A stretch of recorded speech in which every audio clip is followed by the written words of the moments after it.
Bonjour à tous et bienvenue pour cette nouvelle capsule vidéo de lecture des énergies à l'occasion de la pleine lune du 10 mai 2017. Une pleine lune qui se situe dans l'axe Scorpion-Taureau et qui va nous apporter son lot de transformation, de réflexion, d'introspection, de nettoyage en profondeur de nos émotions et de plongée dans les abysses de notre intériorité. Une pleine lune qui s'annonce pétillante, joyeuse et pourtant tranchante. On avait eu récemment la nouvelle lune de la fin du mois d'avril qui ouvrait le mois des miracles. Donc je vous avais annoncé que c'était une nouvelle lune qui nous faisait travailler un peu plus en douceur par rapport aux périodes précédentes. Ce qui a été le cas puisque ça nous a permis de conclure, de terminer, de parachever les travaux et nettoyages que nous avions commencé avec les anciennes énergies. Pour autant, il est vrai que les énergies étaient très fortes et qu'elles nous ont secoués, mais elles nous ont poussés dans nos retranchements de manière à ce que nous puissions sortir le meilleur de nous-mêmes. Alors cette pleine lune, donc on est toujours dans la lune des miracles, on pourrait aussi dire que c'est la pleine lune des miracles, et pour cause, elle intervient ce mois-ci donc dans la semaine du Vésak. Donc, la semaine du Vésak est traditionnellement fêtée tous les ans, donc chaque année, durant la lune du Taureau. Et la lune du Vésak, ce sont simplement la célébration des énergies bouddhiques et également des énergies christiques. Et on dit que durant ces 5 jours, 2 jours avant la pleine lune et 3 jours après, ces énergies s'invitent sur Terre pour nous bénir, nous les êtres humains, mais également bénir la Terre et toutes ses créations. Alors c'est évidemment un moment d'introspection, un moment de méditation, un moment de célébration. C'est le moment idéal pour bénir nous aussi toutes les choses positives de notre existence, pour faire preuve de gratitude également par rapport à ce que nous avons. Pour rappel d'ailleurs, l'abondance commence par la gratitude. Et durant ces 5 jours, nous recevons de nouveaux encodages de lumière. Alors des encodages de lumière, c'est-à-dire que ce sont des douches de lumière qui descendent du cosmos et qui viennent nous purifier, nous nettoyer jusqu'à l'intérieur même de nos cellules, à l'intérieur de nos ADN. Et il faut savoir que ces lumières, ces ondes, sont porteuses d'informations, sont porteuses d'amour, de paix, de bienveillance. Et donc, je vous invite vraiment à les accueillir, le cœur grand ouvert, et vraiment à vous recueillir pour pouvoir les ressentir au plus profond de votre cœur. Alors, comme je le disais en préambule, c'est une lune qui intervient dans l'axe Scorpion-Taureau, donc elle nous annonce quand même l'ouverture sur une période de transformation assez profonde. Et en fait, cette lunaison ouvre pleinement les bras à la saison estivale, aux énergies de l'été. Et ce sont de nouvelles énergies. On commence vraiment à sauter de plein pied dans quelque chose de complètement nouveau. Bon, alors pour nous qui sommes ici en France, c'est un nouveau mandat présidentiel, mais partout ailleurs dans le monde, il se passe également plein de choses, et je crois que c'est aussi à chacun de voir comment la nouveauté s'invite dans sa vie. Alors particulièrement là, cette lune, moi je la trouve vraiment très belle, avec ces énergies du Vésak. C'est une lune qui vient nous parler au cœur, qui va nous faire travailler abondamment le chakra du cœur, qui est le 4e chakra. Donc, au niveau des sensations, vous pouvez sentir parfois une expansion du cœur, parfois aussi une fatigue, l'impression que le cœur s'emballe. Voilà, donc on ne panique pas, c'est pas la peine de foncer chez votre cardiologue. Bon, après vous pouvez toujours le faire, mais attendez quand même un petit peu. Et puis ça peut faire aussi ressortir des peines de cœur également, donc ce sont des choses qui demandent également à être nettoyées, qui s'invitent là dans l'énergie du moment pour nous appeler peut-être à la résilience, à la guérison, au pardon. Alors très particulièrement, je voulais attirer votre attention sur sur le fait de faire des choix, de décider encore une fois ce que nous voulons. Quelles énergies sommes-nous prêts à accueillir actuellement? Comment sommes-nous préparés à ce qui se produit actuellement? Est-ce que nous sommes vraiment préparés à accueillir la lumière et l'amour ou pas? Avons-nous bien nettoyé? Je vais prendre un exemple très concret. J'ai eu l'occasion récemment d'acheter des meubles et c'est hyper facile de pouvoir choisir son meuble et de l'installer chez soi. Sauf que moi, j'habite déjà là. Donc il fallait d'abord déménager les anciens meubles, retirer, les démonter, etc. Si je ne l'avais pas fait, je n'aurais pas pu installer les nouveaux meubles et nous n'aurions plus pu circuler dans la maison. Ça n'aurait pas fait vraiment de sens. Bien, avec les énergies, c'est pareil. Si vous restez englué dans des énergies anciennes, si vous restez englué dans des schémas anciens, si vous restez gavé d'énergie obscure, d'énergie sombre, de douleur, de peine, d'anxiété, etc., c'est difficile d'avoir de la place. En fait, la lumière a du mal. On peut forcer en soins énergétiques, donner un gros coup de boost pour que la lumière chasse l'ombre, mais de manière comme ça, sans agir soi-même, la lumière va se glisser dans les fentes. Hein. Rappelez-vous un petit peu cette blague qui dit qu'il faut être un peu fêlé pour accueillir la lumière, pour laisser passer la lumière. Mais elle ne prendra peut-être pas complètement toute la place. Donc c'est bien de pouvoir s'intérioriser et se demander avec honnêteté si nous avons bien fait tous les nettoyages. Si ce n'est pas le cas, c'est le moment de le faire et de poser aussi encore des intentions, de dire bon, ça j'en veux pas. Ça, je ne veux plus de ça dans ma vie. J'ai vraiment besoin, comme on fait le tri dans ces placards pour pouvoir aller faire du shopping et accueillir les nouvelles collections d'été, eh bien, on va faire pareil aussi avec ces énergies. Est-ce que nous sommes prêts à accueillir l'amour? Ça aussi. Il y a beaucoup de gens qui demandent à ce que des choses se produisent dans leur vie et au final, ils se rendent compte qu'ils ne sont pas complètement prêts. Donc, voilà, c'est le moment de faire ces entraînements. Hein, c'est le moment de s'échauffer. Donc, qu'est-ce que nous choisissons d'inviter? Qu'est-ce qu'il nous reste à guérir? Voilà, ça va être vraiment le gros travail, le gros appel de cette pleine lune.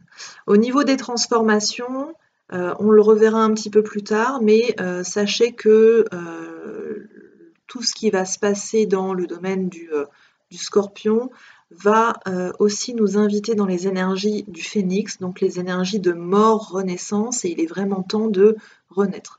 Alors, au niveau de la numérologie, on avait pour cette date le chiffre 16, le chiffre 16 que j'ai choisi de ne pas contracter et qui nous donne la carte du tarot de la Maison Dieu. Alors la Maison Dieu, on le voit, on a ces petits personnages qui sont en train de faire la culbute et puis, alors on ne sait pas trop si la tour est en train d'exploser ou si elle est en train de se prendre la foudre. Hein. On a une correspondance dans l'oracle, il me semble que c'est dans l'oracle Béline aussi, hein, qui parle de la tour foudroyée. Mais on dit aussi que la foudre, elle ne vient pas que du ciel, c'est aussi une connexion avec les énergies qui proviennent de la Terre. Donc c'est à la fois une carte qui peut être extrêmement joyeuse, une très très belle explosion de joie, on est toujours dans cette lunaison des miracles, donc on va bien voir ce qui va se produire pour cette lune, c'est peut-être le moment de jouer au loto. Et puis ça peut être aussi un effondrement. Ça peut être un effondrement, ça peut être une perte de repère, et donc elle peut être effectivement très tranchante. J'en viens à la suite de ce que je souhaitais dire, et je voulais vraiment, puisque cette vidéo va être brève, cette fois-ci, je voulais vraiment orienter cette lecture des énergies pour les flammes jumelles, puisque justement, demain, le 10, nous sommes le 10-05, 10 2017, ça fait 10. Et donc 1, 5, 1. On est sur un portail du 1, portail du 10, mais surtout portail de la flamme double. Le portail de la flamme double, d'une manière générale, concerne les unions.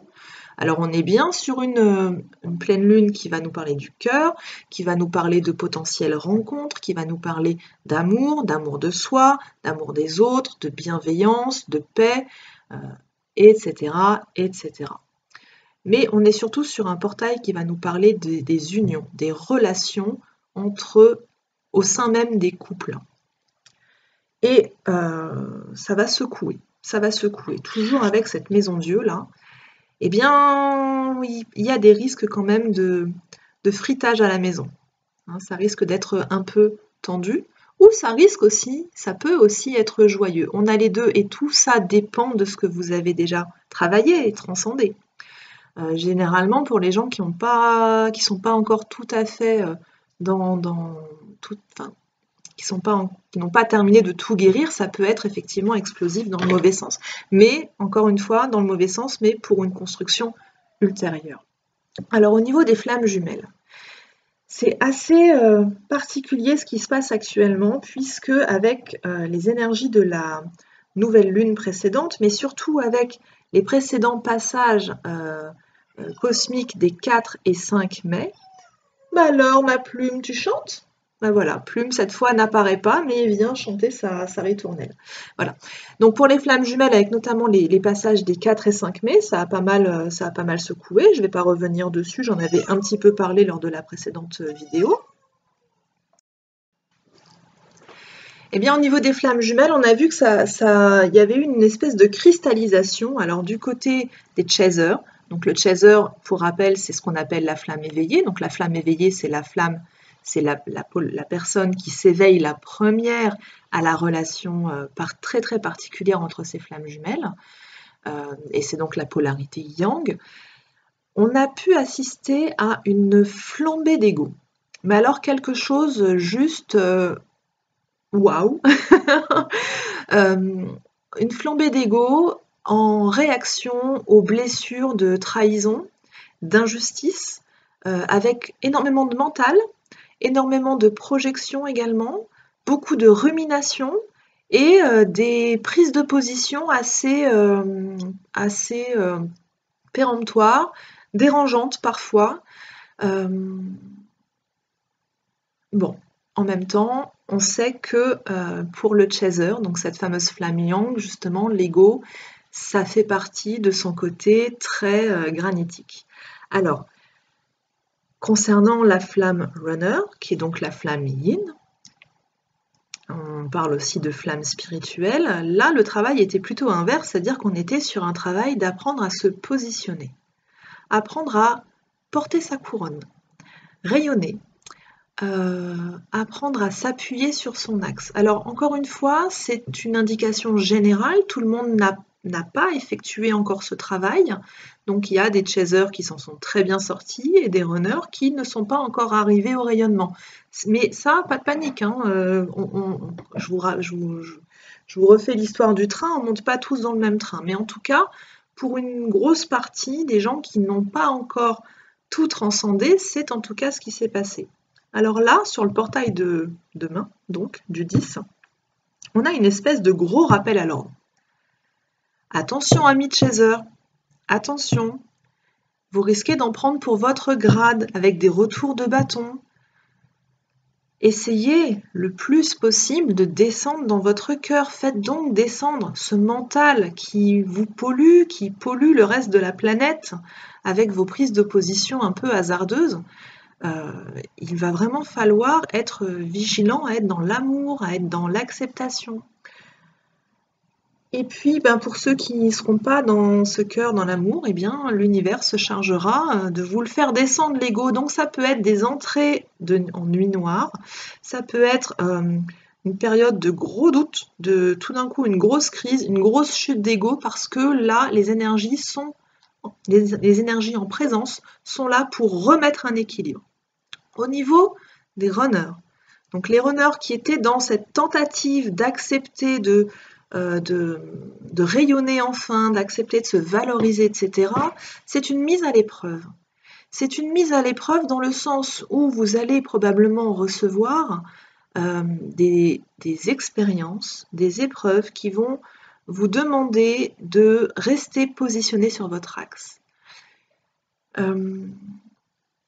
Accepter de rester dans votre vérité en étant bien connecté à votre authenticité parfaite, dans votre alignement. Il y a un truc à savoir au niveau du runner, c'est que puisque lui, ces deux grandes mécaniques, c'est complexe d'abandon et complexe de rejet, le runner aura tendance à donner souvent raison à la dernière personne qui a parlé. Sauf que là, on lui demande justement de ne pas le faire, au risque eh bien, de voir la personne en face se détourner, de ne se sentir peut-être pas accueilli et pas compris, mais c'est un travail et c'est un exercice vraiment hyper important pour le runner de rester dans sa vérité, de porter sa couronne. Si, quand je porte ma couronne sur la tête, je me mets à me gondoler comme ça, ma couronne, elle va faire comme ça, elle va tomber. Je ne serai plus reine de mon royaume, ce qui est quand même dommage. Donc voilà. Donc on a d'un côté des énergies qui vont demander aux chasers d'abaisser leur ego et d'un autre côté qui vont demander aux runners de remonter légèrement leur ego ou en tout cas de le maintenir et d'être assez ferme notamment face au chaser, de prendre position face au chaser. Ce n'est pas toujours le chaser qui a raison. Et ça, le chaser doit apprendre également de cela. Donc, on est vraiment sur une remise à l'équilibre. Alors, c'est un portail de la flamme double qui nous parle de réunion. Alors, je ne vais pas ici vous parler de réunion de couple dans la 3D. C'est totalement hors sujet. Ça dépend de là où vous en êtes. Ça dépend de votre chemin. Ça dépend de, voilà, de votre parcours, de ce qu'il est possible de faire. Là, ce qu'on vous demande vraiment, c'est de parvenir à réunir, ou en tout cas d'essayer de réunir le couple divin à l'intérieur de vous. La polarité masculine, yang, et la polarité féminine, de les intégrer pour trouver un ajustement équilibré, en harmonie, trouver l'harmonie. Donc, on va vous demander d'équilibrer les polarités entre votre féminin sacré et votre masculin sacré. Ça vaut également pour tout le monde. Voilà. Donc, c'est vraiment une lune qui nous travaille sur l'ego. Donc, l'ego, il est ici. Qui vient nous travailler sur le cœur. Trouver l'équilibre entre les deux. Ah, tiens, entre les deux, on a la communication. Alors, qu'est-ce qu'on va oser communiquer de nous ou qu'est-ce qu'on va réharmoniser dans notre manière de communiquer et d'aller vers les autres? Et justement, on est dans la lune de la mère qui écoute. Je vous en avais parlé lors de la dernière vidéo. La mère qui écoute, les oreilles, la gorge, le nez, cette zone-là, elle est juste exactement entre le mental et le cœur. Donc, écoutons à travers les apparences. C'est vraiment le grand message de cette lune. Alors, j'ai tiré une carte qui m'a donné, donc le tarot m'a donné la carte du jugement. Et le jugement nous parle de l'émergence d'une nouvelle conscience. C'est un appel aussi, hein. C'est un appel à se redresser, c'est un appel à être sur son axe, c'est un appel à être dans sa vérité, c'est un appel à être dans la justesse également. Donc voilà, donc c'est une jolie énergie qui est à l'œuvre actuellement, qui nous parle de l'émergence d'un monde nouveau, qui nous parle aussi de résurrection. Et là, on reboucle avec l'énergie très phénix de la lune en scorpion, le cycle de mort-renaissance. On est vraiment sur une renaissance. Ça y est, la renaissance, le printemps est lancé. On est presque même d'ailleurs, le mois prochain, nous serons sur les énergies de l'été déjà. Donc voilà pour aujourd'hui. J'en profite pour faire deux petites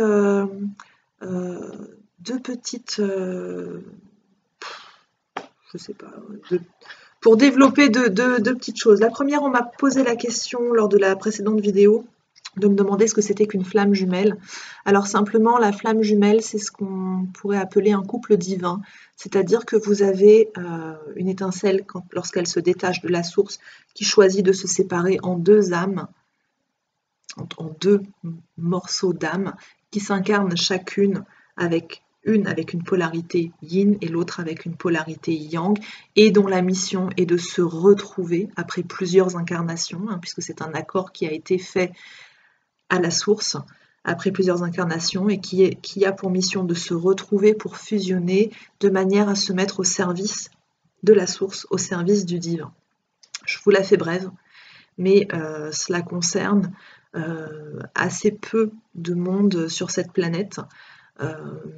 Mais en tout cas, c'est une situation qui nécessite d'être vraiment accompagné avec beaucoup de bienveillance et beaucoup de compréhension. Et aujourd'hui, la plupart des flammes jumelles se heurtent à une méconnaissance du phénomène, se heurtent à beaucoup de jugements et se heurtent aussi à des modes d'accompagnement qui ne sont pas forcément les plus adaptés.